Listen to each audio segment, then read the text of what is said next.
These were to be the borders of Israel and Palestine when Israel was founded in 1948.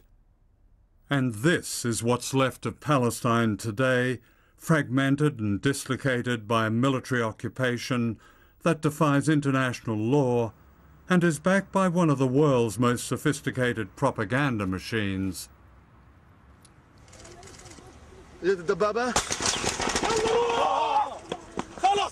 This is Palestinian cameraman Imad Ghanin being shot repeatedly by Israeli soldiers. The killing of non-Western journalists is rarely news. Imad Ghanin was 21 and lost both his legs.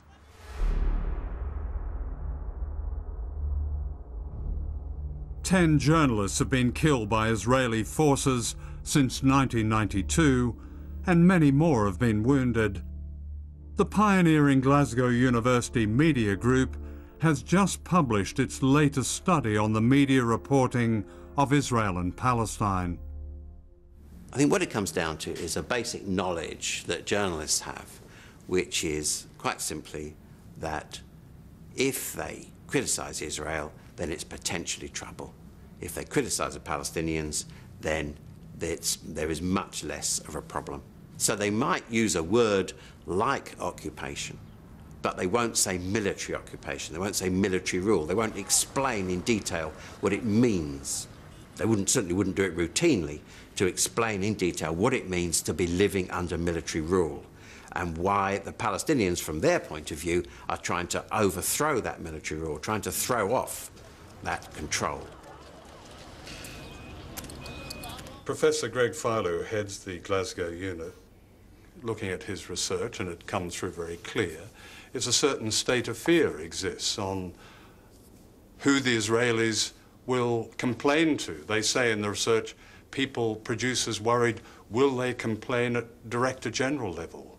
Or will they just simply ring the newsroom? But the point is this sense of intimidation, almost.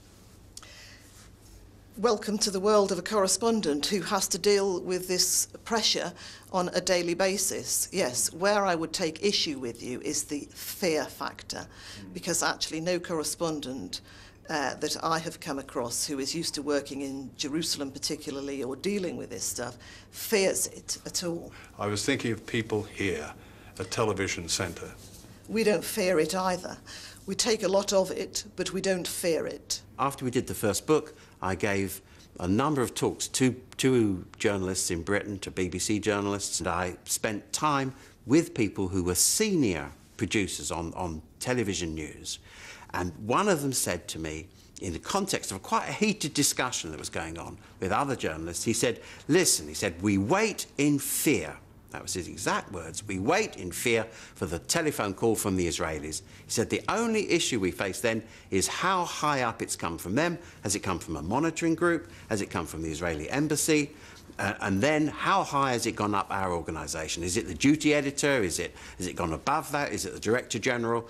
He said, I have had journalists on the phone to me minutes before we've gone on a major news programme saying, what can I say? Which words can I use? Is it all right if I say this? On May the 31st, 2010, Israeli forces attacked an aid flotilla headed for Gaza in international waters. They killed 9 people. In the days that followed, Israeli propaganda set out to manipulate the news agenda. They were clubbed, they were beaten, stabbed. There was even a report of gunfire. Don't you think it's fair to look at some coverage and say there's a tone? The tone was, of course, you didn't sit down and say we're going to put the Israeli point of view, but the tone throughout was that Israel had a problem. Not the people who were shot in the back of the head, but that Israel had a problem. I think there are 2 things here. One is that, are you saying that actually we devalued human life? Because I don't think we did.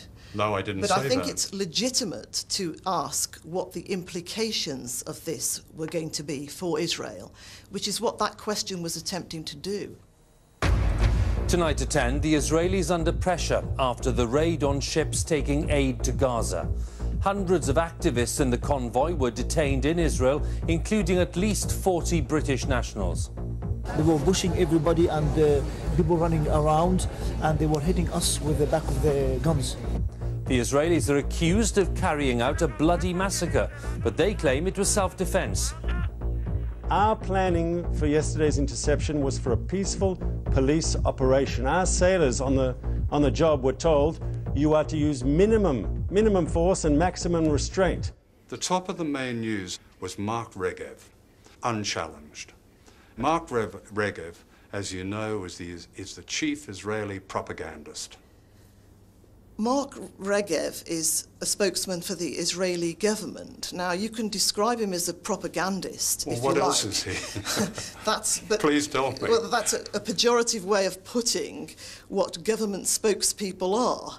You know, they're entitled to express their point of view, and we have a duty to report it. I'm afraid that polite view wouldn't be shared by the families of the people who were killed on the boat. I absolutely accept that, and we have a duty to report that perspective as well. Who's the Palestinian equivalent of Mark Regev, who appeared so often? Who's the Palestinian equivalent of all those mainly female Israeli spokespeople during Operation Cast Lead? Who was their equivalent, articulate in English, given a space right at the top of BBC News? Who is that? I think that's a very good point. You know, who are those people? Yes. Well, why hasn't the BBC... But that's not our job to go out and appoint the Palestinian spokesperson. But you say you're impartial. Surely you would find somebody to be, yes, have Mr. Regev saying his say, but then his equivalent. We do, and we did. You don't, actually. You don't have an equivalent of Mark Regev. That's just not true. Just because there isn't an equivalent of Mark Regev doesn't mean to say that we didn't allow those viewpoints which you've just expressed to be heard across the range of our output. This was ITV News on May the 31st, using the same Israeli footage. Filmed with night vision cameras, Israeli commandos drop from helicopters onto the deck of a Turkish aid ship, and violent clashes erupt. The immediate aftermath of the Israeli attack on the aid flotilla in June. For one thing, the Israelis supplied doctored film, even with captions, which was widely used across ITV and the BBC. It was labelled, but the context of this, according to the Israelis, that their people who were attacking the flotilla were actually being attacked by the people who were on the flotilla. That Israeli perspective, propaganda, dominated. Well, I don't think it dominated, but certainly the Israeli propaganda machine, as you well know, is very, very sophisticated. And in its own terms, is quite successful on occasions. And yes, it is the case that sometimes media organisations fall into a trap laid for them by it's only sophisticated because we allow them to be sophisticated. But again, you know, it's only when you can come to write the history of these events that you can see it with that hindsight view. When it's actually happening on a daily basis, you've got to be very careful what you do. When the story is over, and when someone has the time and brainpower left to actually kind of write the definitive history of it, sure. Then, if you got things wrong, you put your hands up and you say, well, at that time, we weren't aware of that. We made a mistake. That's you know, that happens from time to time. People like the Palestinians can't wait until someone writes a definitive history. Yeah. They depend on journalists now, don't they? You're suggesting that journalists can. That the job of journalism is to change the world. It ain't. I've got to tell you, even someone with your massive experience should know better than that. No, I'm not saying that. You're saying that. Our job is to make sure that the public who consume our news are as informed as we can make them, so that they can make their own minds up. But viewers can only make their own minds up if they're given all the available facts. Graphic independent video was available on the internet on the night of the attack. 4 months later, a United Nations investigation described the Israeli attack as displaying unnecessary and incredible violence. 6 people were executed at point-blank range. The attack warranted prosecution for war crimes. This was only reported in a 12-second item on ITV News and completely ignored on the 3 main BBC TV bulletins and seen only on News 24.